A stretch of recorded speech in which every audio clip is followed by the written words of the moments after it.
Hey, MVP here. I hope you're well. Sorry there hasn't been a video for a while. Usual story, too many things to do and not enough time to do it. But let's just go through the last week and any activity that I've picked up on. And once again, we'll go through my standard trading system and give you an idea of what I do here. So let's see if there were some trades this week. Okay, welcome to my world. On the left here, two versions of the FXCorrelator. This is on an 80 moving average. This is on a 20 moving average. It's all on my thread. Go there, look up the information you need, and I run these two together. In the middle here, we have a FXCorrelator. This is a standard correlator, and this is on a 500, a 5001 setting. That's a 501 MA setting, and that gives you much more price movement. Okay, so it kind of gives you the real price action. This is much more moving average based signals. Okay. Last but not least, on the side here, it may not be on everyone's platform. Try and hunt it down. Try and get on a broker that provides it. It's called the US 30 here. This is the Dow, the mighty Dow, up at about 12,000 here at this moment, and I use that as well for my systems. Okay, I'm going to talk about all three of these today, so bear with me as we go through it right now. First thing we're going to actually do is talk about the week and what the movers and shakers were, the winners, the losers, anyone that was quite neutral, and I'll just give you a bit of background as to what happened. We're going to use the 501 for this. So this is coming in at the start of the week that came in very early May, 1st of May, and as you can see, these are the points where they came in, okay? So watch those going across the screen, because where they end, based on up or down against this, is pretty much the movement of where they finished in the week, okay? And that's the way I call it. These are indexes. This is almost like the equivalent of an index. On a very, very high moving average setting. So it gives you an idea of what was going on during the week. So let's start with the losers in the week. Okay, there was two major falls in the week. I say major, actually, there's only one big kill move in the week. The blue there represents the euro. As you can see, it came in actually at the start of the week with the Aussie dollar, and they were quite high in the game. They were doing well. In fact, the euro was doing very well against the dollar. You read the financial papers, you'll see that it's been on a high against quite a few of the currencies recently. But pride comes before a fall, as they say. And the Aussie dollar's been doing very nicely off that commodities push, and it, quite expectedly. So those two came in well. The euro just took an enormous hit. Trichet, middle of the week there, and I think it obviously was Thursday by the look of that. Came clean and said that there probably wouldn't be any more interest rate rises.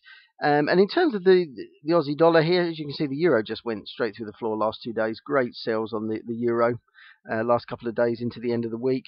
The Aussie dollar, slightly different story. Probably more around the commodities. Commodities had a really bad week. If you are a commodities trader or follow those closely, boy, oh boy, oh boy, was there some pain going on this week. The Aussie dollar traditionally tends to trend with the commodities and move with it, positive correlations. So do arguably the CAD, the brown CAD there, and so does the New Zealand dollar, which generally tends to ghost and twin very, very closely with the Aussie dollar. The New Zealand dollar didn't take so much pain there and actually rallied towards the back end of the week again with the Aussie dollar, but it was the Aussie dollar that took the pain. So those were the two that were painful in the week, and those were the reasons why. Next, let's go on to the winners. Okay, if you can follow the bold there, I've actually got 4 currencies there in bold, and I'll talk about that in a minute as to why. Okay, if you just look across to the right very quickly, this is the 1 hour for the week for the Dow. As you can see, you'd have to be pretty not up to speed to see that the Dow fell like a stone pretty much through the week. It was a bad week. Stock markets took a pounding, so did the commodities markets. So repeat after me, what happens when the Dow falls? Yep, the tag team, the US dollar and the yen rise. And sure as eggs are eggs, there they go. Look at that, all through the week. What a lovely, lovely buy pattern there for the yen. And a very, very nice move up for US dollar that finally got out of the doldrums as it's been for the last few weeks. Also, the fairly flat to rising, but actually it wasn't too bad for the Canadian dollar either, to be perfectly honest with you. It had a nice start to the week, came off a bit and then picked up again. And as you'd expect, the Swissy, which is also a currency that moves generally with risk plays, in terms of the Dow falling and this currency rising, the Swissy moved very nicely with its two partners there as well. So it was a good week, and it came off towards the end. Now, one other reason why I've actually flagged up these 4 currencies is this. Never ever believe everything that you read in the currency markets. Okay, that includes whatever I say. Prove it for yourself. Make your own thesis. Make your own strategies, and prove everything for yourself. Never believe anything anyone tells you. People will tell you that in terms of commodities and especially oil, that the CAD, which is shown here, always moves in parallel with it. Well, sometimes it does, sometimes it doesn't. As they say, it doesn't happen all the time. And I'm also a big believer in the fact that the CAD actually does tend to track the US dollar very closely. And can you see here why I think that? Okay, it came off a bit here, but look how close it tracked the US dollar. Okay, so for me personally, these four currencies do tend to move together. I use this kind of strategy much more in some of my private systems, but again, I think you've seen on some of the threads, and you'll certainly see on some of the posts I make, these four do tend to move together. So I would not tend to trade these as pairs, coupling them up. Yeah, I'd tend to trade these four, any one of these four against the other, against one of the other four that are not in bold. Okay, just remember that it's just a thought. Don't believe everything I say, but you can see here, as sure as eggs are eggs. Everything. Commodities fell. And therefore, actually, the CAD should have taken a pasting because it's actually very, very closely related. It's like, look, the US dollar took a the Aussie dollar took a pasting here, and so did the New Zealand dollar, but the CAD didn't.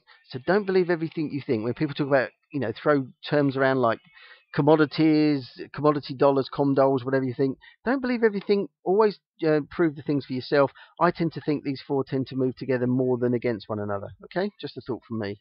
Okay, remaining currencies were pretty flat. The pound had an up and down week, but it was pretty flat. And also, as I said, the New Zealand dollar was flat. So that was the week in focus. Now let's have a look and see if we made any money using the 1 hour Corrie charts, just to see if there was some money this week trading the higher time frames.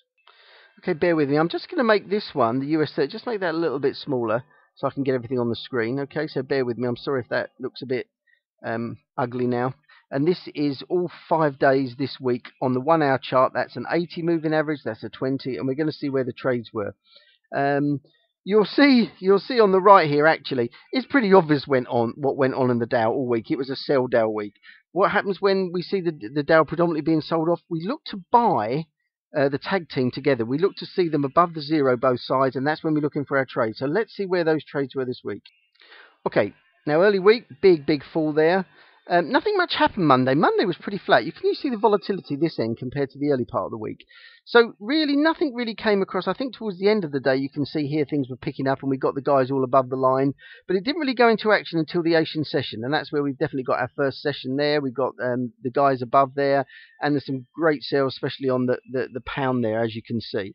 As we went through the week, as you can see, it's very, very aggressive on the sales. And look at that. This is the 80. Look, for the rest of the week, it was permanently set on buy these guys. Okay, so all you had to do down here is just keep, every time they popped up, look for yourselves, look for anything that was below here and below here, and there was plenty. Oh, look at this, fantastic. There's a nice Aussie dollar sell.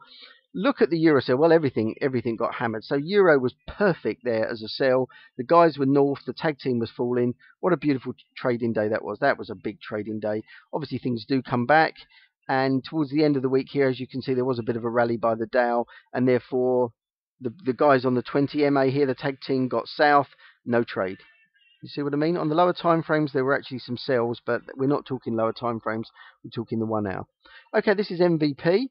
I hope you understand this. Always contact me on my thread. And I'll have some news soon, hopefully, of possibly a private commercial thread that I'll be running to give you a lot more information and actually share with you a lot more of the systems that I trade, because I can show you it's a lot more than this, and I'll talk about some of those there. I'll also try and expand the theories as to what I do here, because I understand and appreciate that this can be sometimes confusing, especially for newbies. Okay, this is MVP signing off. Have a great trading week next week, and all the best.